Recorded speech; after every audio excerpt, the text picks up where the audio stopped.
Ko ki te rongoā, etahi iwi mō ngā raru whare o te wā, ko etahi o ngā whānau e whakapapa ana kia ōraru wharo i ngā whā i waho atu i a Kaikohe, kua whakatū whare ki runga i tērā whenua tuku iho o rātou ināia nei.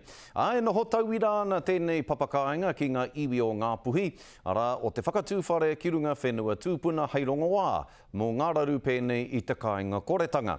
I haere Harata Brown ki te whakatū wheratanga, anei tāna pūrongo. 8 houses here. E tiro atu ana ki te whenua. I'll have 5 siblings living in this part of it. Me te mōhioko ea ngā wawata. I'm quite happy to say that I've come through it without too much mental damage or anything. Yes, it's a dream come true. But we believed in the dream from the beginning. Beautiful.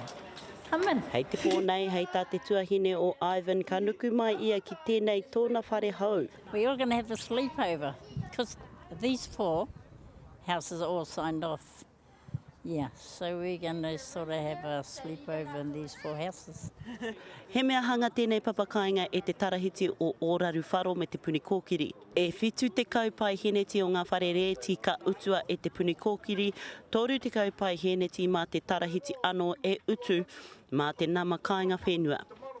Engari e mōhio ana hau he tīmatanga tēnei rotu i te tai tokerau. Uira tēnei mō ngā whānau, kei a rātou ngā whenua Māori, ka taia e koutou, te whakatū o koutou whare. Engari e mōhio ana tātou katoa he ua tonu. If you want a house, if you want houses, if you want something, a papakainga, you got to sort the whenua out first. E hara tēnei te mutunga mai o ngā mahi a Ivan mo te whenua, mo ngā uri.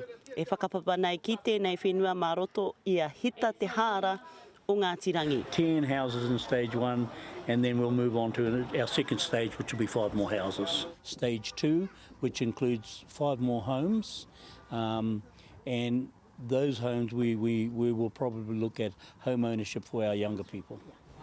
It's just going to be so good for our mokos, you know.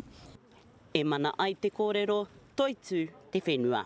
Harata Brown, Te Karere.